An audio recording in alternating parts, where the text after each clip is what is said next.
Assalamualaikum warahmatullahi wabarakatuh. Waalaikumsalam Waalaikumsalam warahmatullahi wabarakatuh. Oke, baik para peserta pembelajar yang saya hormati, pada pertemuan hari ini kita akan bahas satu topik dengan judul makna dan arti Islam.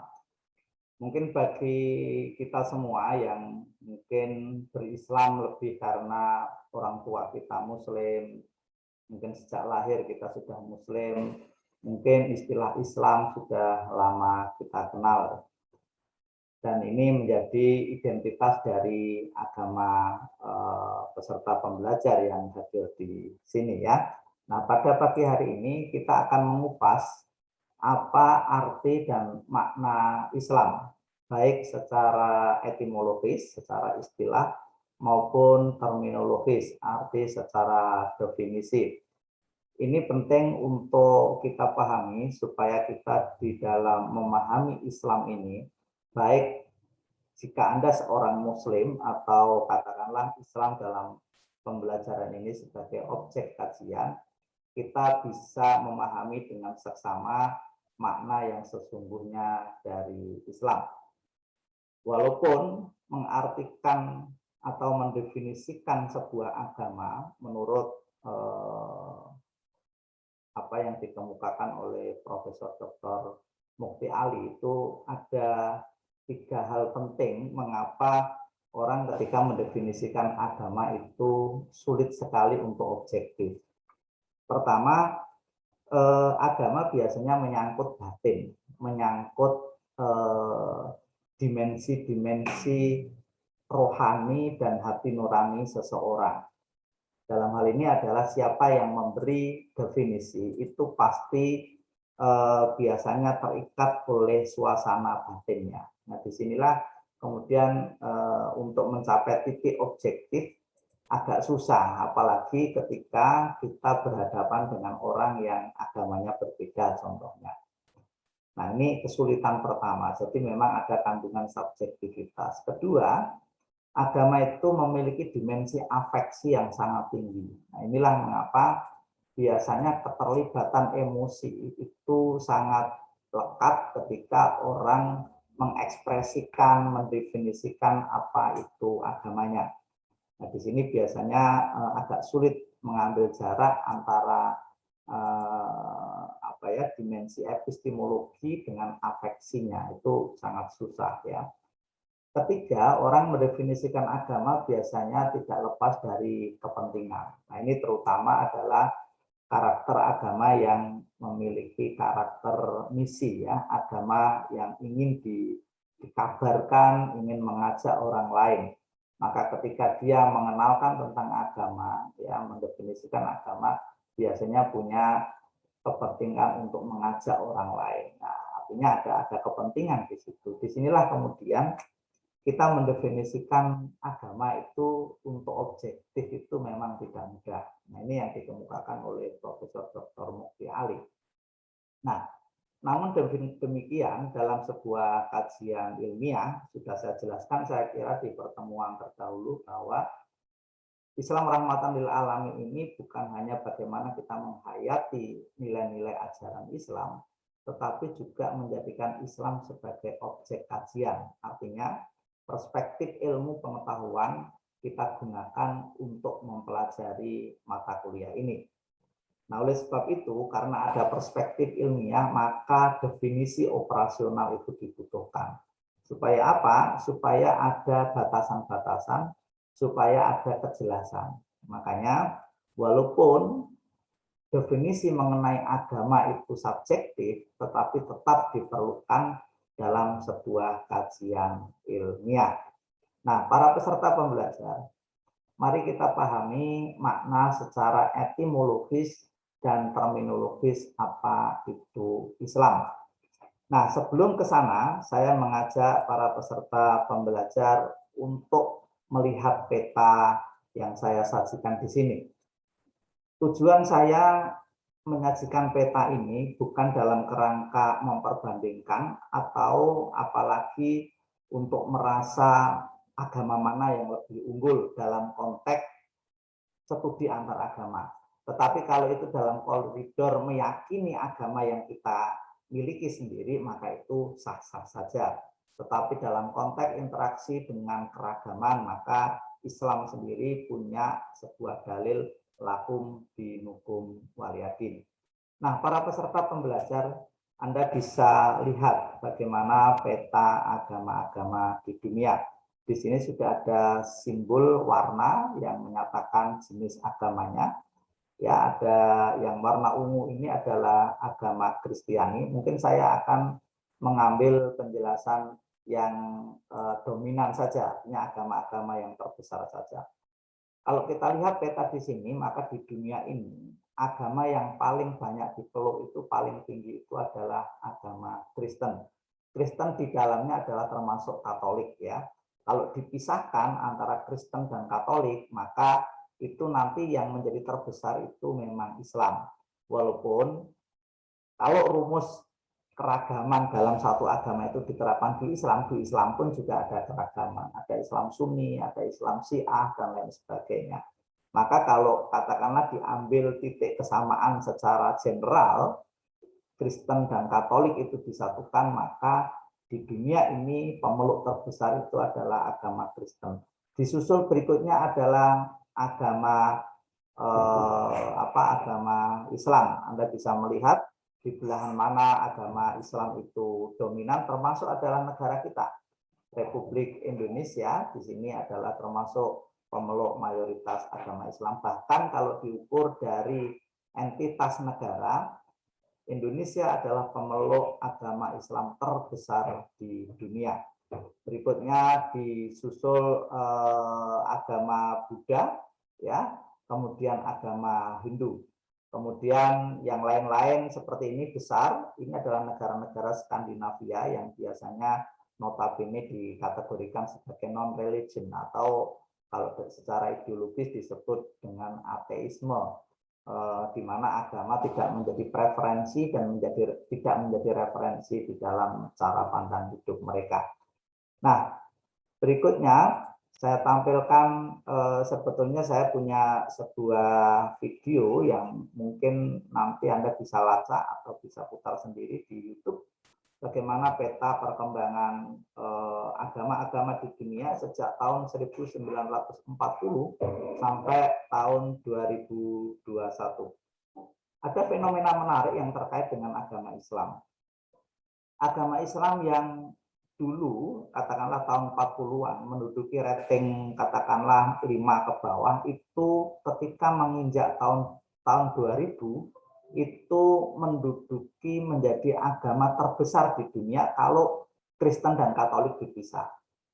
Nah, ini terutama memasuki tahun 2000. Ini sebetulnya ada fenomena apa? Islam ini menyebar dengan pesat di berbagai belahan dunia. Terutama adalah di benua biru Eropa, kemudian sebagian juga di Amerika. Nah, dugaan saya adalah pada tahun 2000, katakanlah menjelang akhir tahun 1999 masuk tahun 2000, memang dunia mengalami perubahan atau pergeseran peta politik globalnya. Yang dulu terjadi polarisasi berdasarkan garis-garis ideologi antara blok barat dan blok timur, di mana yang satu berhaluan liberalisme, yang satu sosialisme komunisme.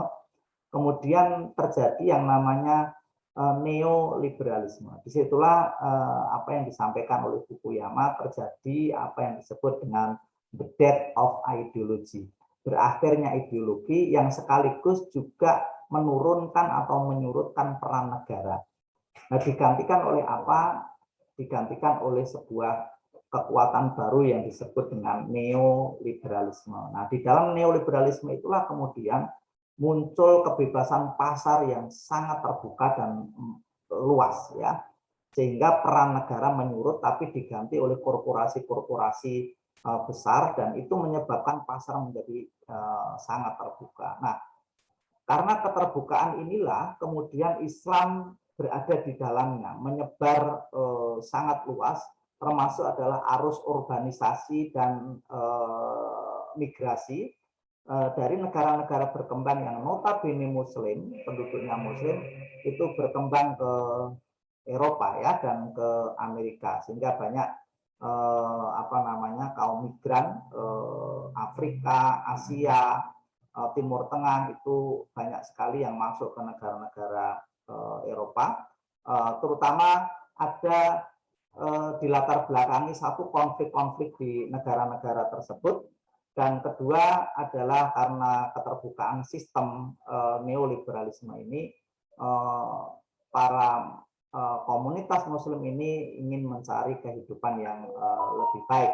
Nah, inilah kemudian Islam yang dibawa oleh kaum imigran ini menjadi pintu masuk Islamisasi besar-besaran di Eropa, dan itulah kemudian sejak tahun 2000 mengalami pemesatan dari populasi Muslim.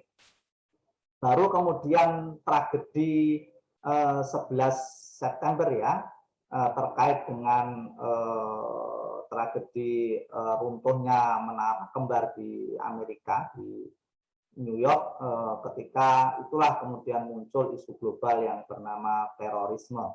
Nah, sejak saat itulah kemudian setelah 2010 lah katakanlah begitu, 20 tahun terakhir ini, kemudian Islam mulai agak menurun ya, ketika negara-negara Eropa dan negara-negara Amerika itu melakukan pengetatan terhadap imigrasi, terutama dari negara-negara yang notabene berpenduduk Muslim. Disitulah kemudian Islam mulai menyurut. Nah, bersamaan dengan itu muncul Islamofobia, perang terhadap terorisme.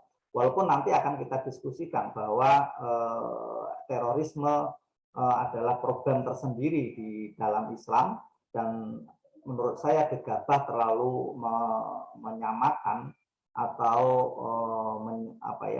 melabelkan bahwa kalau teroris itu pasti Islam. Itu saya kira kesimpulan yang terburu-buru. Namun juga harus diakui bahwa fenomena terorisme memang menggejala atau menguat di beberapa kelompok di dalam agama Islam, terutama di beberapa negara yang pemerintahannya lemah. Saya bisa tunjuk contohnya di Syria, di Irak, di Afghanistan, kemudian di Libya, beberapa negara Timur Tengah. Itu memang harus diakui, di negara-negara tersebut kelompok-kelompok tertentu memang berlabelkan agama dengan wajah kekerasan dan terorisme. Nah, para peserta pembelajar, ini sekedar data yang saya sadur dari Wikipedia, bagaimana populasi agama terbesar di dunia ya. Tadi sudah saya sampaikan bahwa Kristen itu menjadi populasi terbesar, kemudian disusul oleh Islam 1,8 M, kemudian disusul oleh Hindu. Nah, Hindu ini memang banyak berada di India ya. Mengapa ini besar? Karena India adalah negara dengan penduduk terbesar kedua ya di dunia, sehingga populasi Hindu secara otomatis juga menjadi populasi terbesar ketiga. Disusul oleh Buddha, kemudian agama tradisional Tionghoa ini di daratan Cina, kemudian Sikh, kemudian Judaisme dan Bahai. Nah, mungkin agak kita sorot sedikit adalah kita fokus pada populasi Islam di sini. Ini sebelah kanan adalah sekedar simbol-simbol dari agama-agama tersebut. Nah, para peserta pembelajar, ada hal yang menarik ketika kita memahami tentang pengertian apa itu Islam, baik secara terminologis maupun etimologis. Nah, agak berbeda dengan agama-agama lain ya. Secara istilah, Islam itu adalah agama yang penamaannya bersifat adjektif dan universal. Maksud saya begini. Kalau agama lain itu biasanya label penamaan itu disandarkan pada subjek tertentu. Entah itu tokohnya, entah itu komunitasnya, entah itu tempatnya. Saya ambil contoh begini, Yahudi. Yahudi itu agama Yahudi itu disandarkan pada kelompok ya keturunan Bani Israel ya, Yuda Yahudi, sehingga agama ini namanya saja sudah terikat oleh sebuah komunitas tertentu. Di Kristen Protestan itu juga sama. Itu apalagi nama Tuhannya itu juga dilabelkan dengan sebuah nama sosok tertentu. Buddha itu juga sama, dilabelkan pada tokohnya. Kemudian Shinto, Zoroaster, dan lain sebagainya.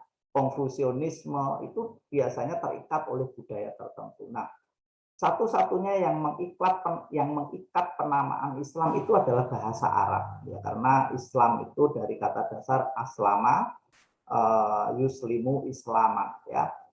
Itu memang secara filologi ini berasal dari bahasa Arab. Namun, loh kok ini berarti terbatas dong? Iya, tapi kalau tidak bahasa Arab, katakanlah nanti dirubah jadi bahasa Inggris. Itu juga nanti bermasalah, berarti khas Inggris. Kalau dirubah jadi bahasa Jawa juga khas Jawa. Artinya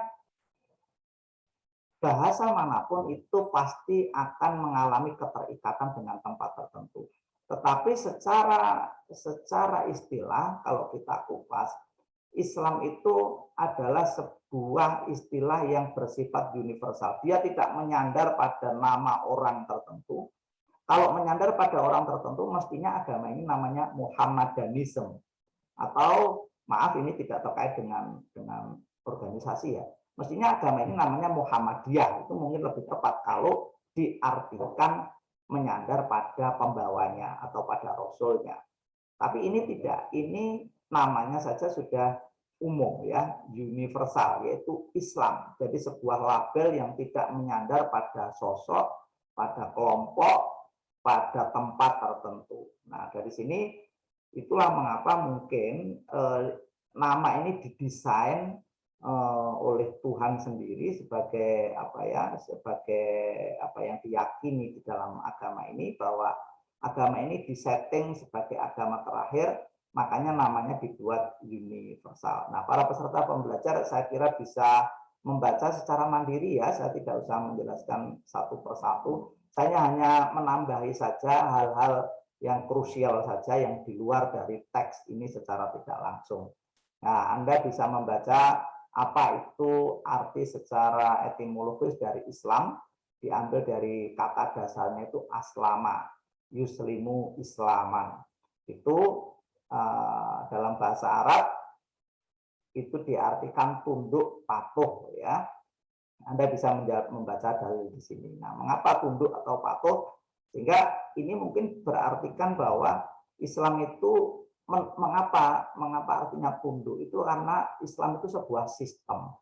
Sehingga siapa yang meyakininya ya sudah selayaknya memang harus tunduk sama sistem itu, karena ya begitulah adanya. Seperti sebuah rumus 1 tambah 1 adalah 2. Ya, orang harus patuh, harus tunduk dengan hukum itu karena begitulah rumusnya, dan itu sudah terbukti baik secara korespondensi maupun koherensi. Makanya dari pengertian ini sebetulnya secara ontologis Islam itu makanya seiring dengan fitrah manusia. Karena apa? Karena kebenarannya sebetulnya sealir. Dia adalah sebuah sistem yang begitulah adanya. Maka dibuat orang selayaknya tunduk pada aturan tersebut, karena aturan tersebut sudah bersifat universal. Ini pengertian secara etimologis ya.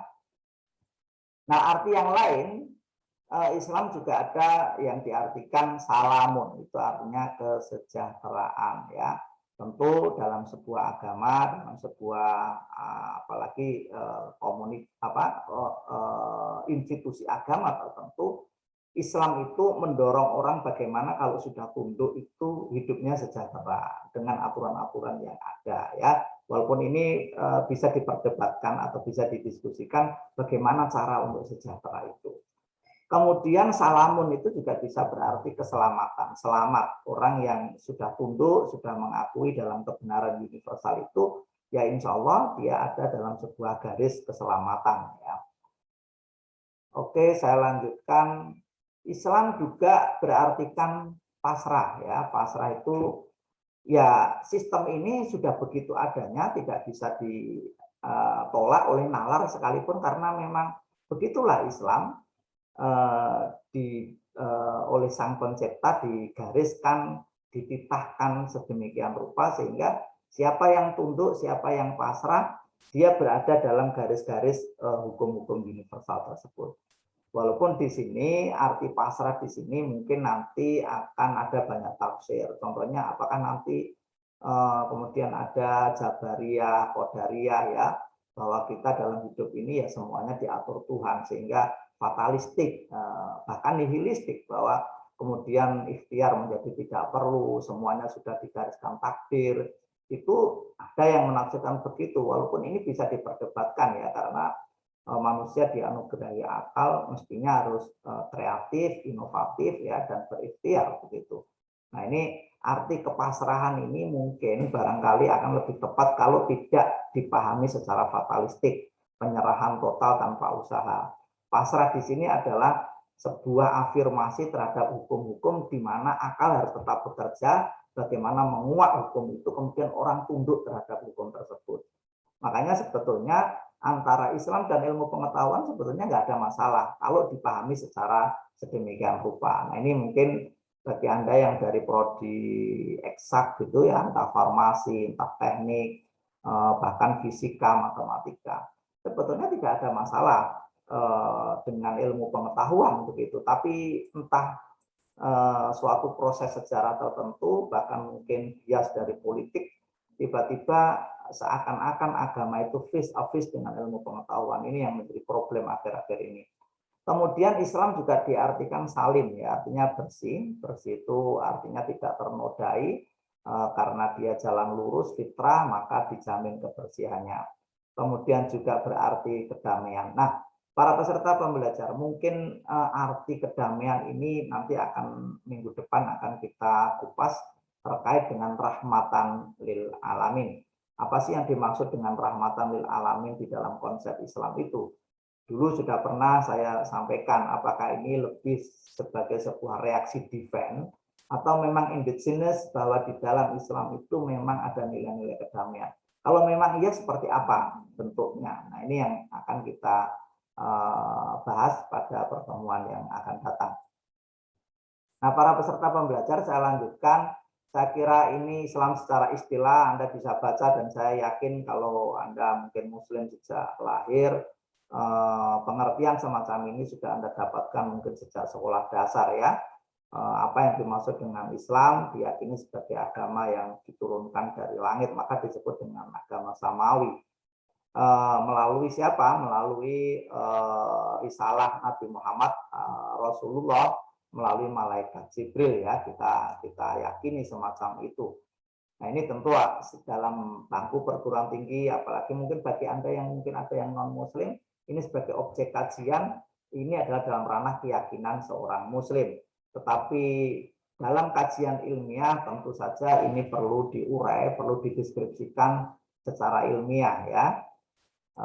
Oke, ini Islam merupakan risalah para nabi ya. Nanti silakan nanti ditelaah secara mandiri. Semuanya sudah saya jelaskan dalil-dalilnya di sini. Saya tidak usah membacakan satu per satu. Nah, mulai Islam rahmatan lil alamin ini nanti akan saya kupas karena ada berbagai penafsiran yang beragam mengenai arti dari apa yang dimaksud dengan rahmatan lil alamin. Nah, para peserta pembelajar, itulah yang bisa saya tambahkan dari pertemuan ini. Semoga ini menambah wawasan kita semua dan mungkin menjadi pintu masuk untuk kita diskusi. Masih ada beberapa menit untuk bisa kita diskusikan. Demikian, mari kita berdiskusi dan saya persilakan jika ada yang mengomentari atau bertanya. Terima kasih.